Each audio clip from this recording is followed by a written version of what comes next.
Jamaah yang terhormat, bagaimana pengertian Allah menerima hambanya bi'adlihi dan bagaimana pengertian Allah menerima hambanya bifadlih. Lalu para jamaah dan sidang jamaah yang terhormat, di dalam bahasa kitab tertulis la saghirata idza qabalaka adluh wala kabirata ila idza wajahakal fadluh. Sebesar-besar taat dan sekecil-kecil salah. Kesalahan yang kita lakukan hanya sekecil zarah. Sedangkan taat yang kita lakukan adalah sebesar benda yang besar. Tetapi dalam penerimaan Allah, karena Allah sikapnya menerima dua. Adakala menerima dengan adlihi dan adakala menerima dengan fadli. Fadlun dan adalah sifatnya dan adlun dalam susunan bahasa diberikan. La saghirata idza qabalaka adalah adluhu. Tidak ada nilai dan bukan nilai kepada kecil kalaulah Allah menerima kedatanganmu balik dengan sifat keadilannya. Artinya, dosa yang kita lakukan sekecil zarah. Tapi kalau Allah menerima dosa kita dengan sifat keadilannya Allah, kecil apapun kita tidak akan lepas dengan Allah. Sekecil apapun dosa, apalagi dosa yang lebih besar. Dosa yang paling kecil kita lakukan, tapi kalau Allah menerima balik kita dan kedatangannya bi'adlihi, kecil tidak ada arti. Artinya apa? Tidak akan bisa lewat lepas daripada pertanggungjawab manusia. Para hadirin sidang jamaah yang terhormat. Dan yang kedua, wala kabirata idza wajhaka adalah fadlu. Demikian pula manusia yang melakukan taat, manusia yang melakukan pekerjaan sebagaimana perintah Allah Subhanahu wa taala.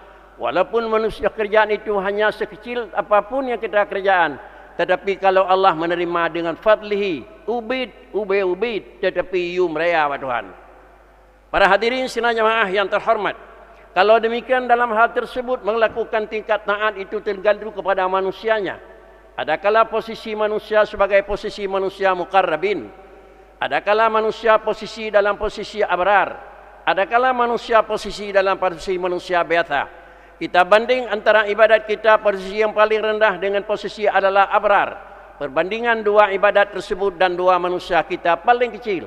Apalagi kita lakukan perbandingan antara kita manusia amilin dengan muqarrabin, tentu tidak ada banding.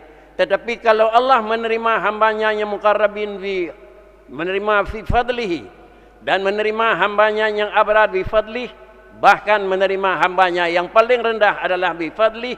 Tetapi ibadat yang paling kecil itu kalau Allah menerima, walaupun kecil, tetapi adalah nilainya besar.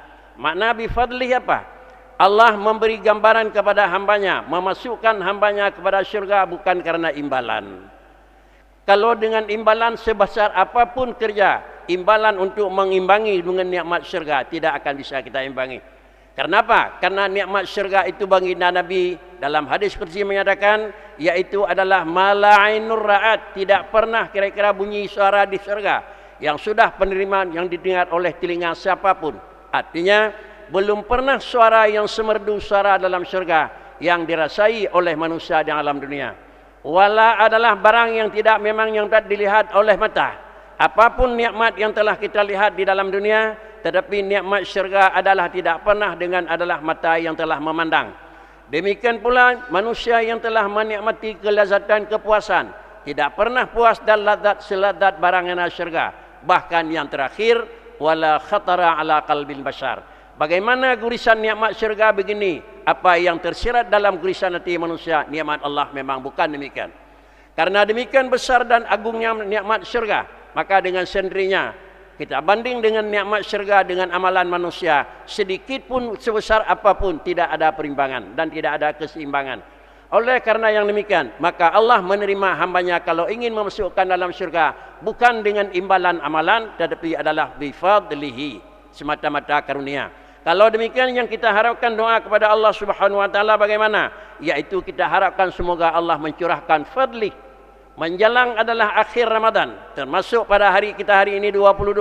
Hanya menunggu adalah itqi minan nar, pemerdekaan daripada Allah Subhanahu wa taala. Kalaupun Allah memerdekakan hambanya daripada segala sesuatu yang salah, bukanlah karena hasil kerja malam puluhan pertama, bukan karena hasil kerja puluhan yang kedua, dan bukan pula daripada hasil kerja malam yang 21 sampai akhir, tetapi Allah menerima adalah bifadlihi.